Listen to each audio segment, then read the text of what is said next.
So I thought I'd do something kind of weird today and different, but and maybe it'll help some people. I don't know. Um but the idea is that um I'm going to rank mental health treatment levels, like different levels of care.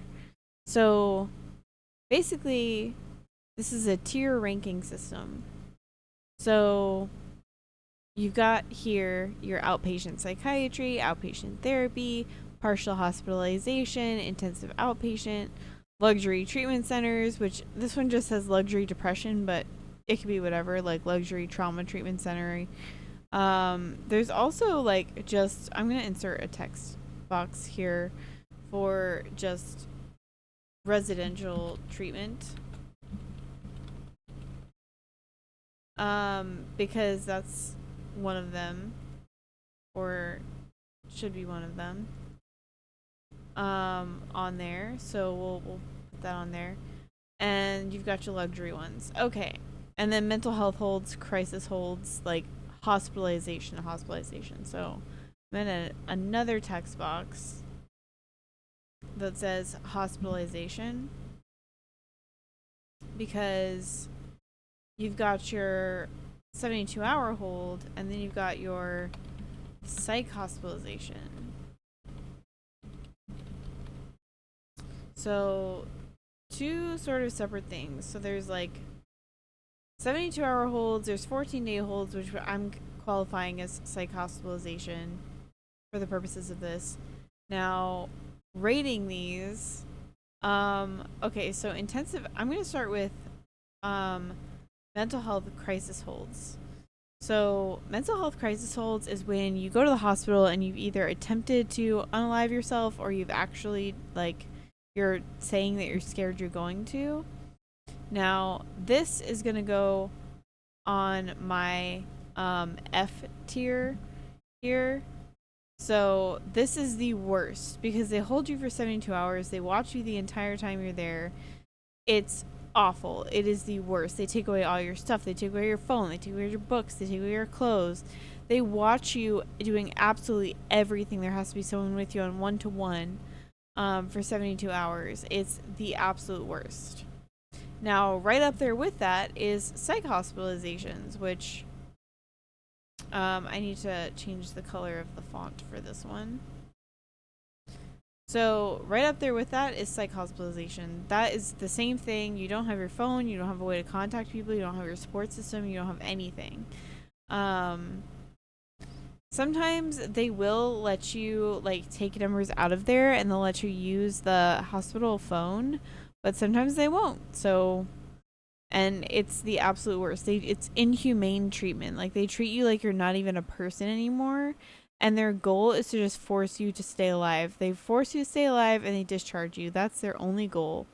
They don't really care about your well-being outside of there. Now, above that or below that, we have residential treatment centers. Now, residential treatment centers is better than PHP in my opinion. So I'm gonna rate that as a D. Um, so this is like you're in a facility. It's a medical facility. They usually have nurses. They'll have you see a doctor. Residential treatment facility. The only reason I'm not, you know what, I might actually rate this as an E. E tier. Like it's pretty bad. You share a room. It's kind of like living in a homeless shelter. Nicer ones, it's like living in a dorm, but the worst ones, it's like living in a homeless shelter. And you're constantly monitored. You still don't have your phone. You might get it sometimes for some of the day, but not usually. Um. All right, where do we go from here? So PHP, partial hospitalization. What is that? Well, you are free to have your phone and your lifestyle. You're free to live at home while you do this. This is like some of these are virtual these days. A partial hospitalization is basically you're in programming all day. It's usually from like 7 in the morning until 7 at night. Sometimes they're a little bit less intense than that, but usually it's pretty intense. And it's like a 12-hour day.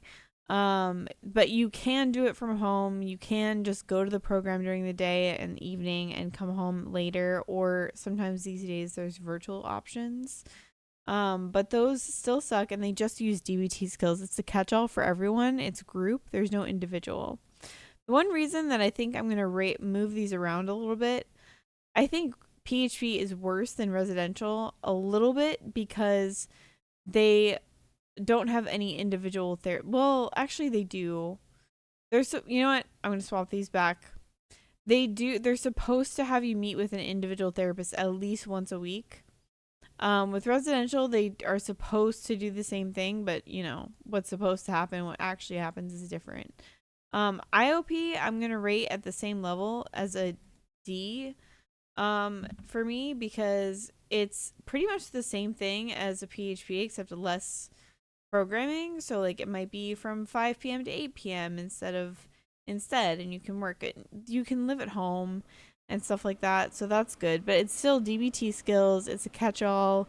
If you've been to therapy a lot, it's not going to be that helpful for you. For someone who's brand new and hasn't had any of this stuff before, it might be helpful. Same thing with residential. Like it might be helpful, it might not. Now I'm gonna rate luxury residential basically is, I would say, A tier. Like you still don't have access to your phone, except for certain times of day, but you have access to it at least some of the time. I'm going to rate this as an A tier. They're usually really nice. They have private rooms. They have really, really great staff to patient ratio. They'll have exercise equipment. They'll have gourmet chef prepared meals. Like, it's pretty good. It's pretty holistic. They also have like things like you wouldn't even think about. They have EMDR, but they also have things like Reiki and chakra healing and sound baths and yoga and mindfulness, and I would say it's A tier for me. Now I would say outpatient psychiatry is a B tier just because you don't meet with your outpatient psychiatrist a ton. Now sometimes you can get a really good psychiatrist, and in that case I would rate it an A tier. But outpatient psychiatry, like they don't really know what's the skinny on you unless they're in regular contact with their therapist or you. Ideally both. I'm curious why there's nothing in C, but I can't think of anything that goes in C. And outpatient therapy, I would say, is S tier. So outpatient therapy, if you got a good therapist, I would say is S tier because you have individualized care.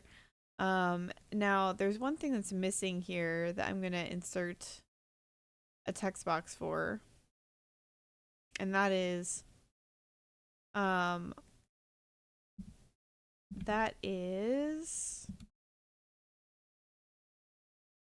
move this here.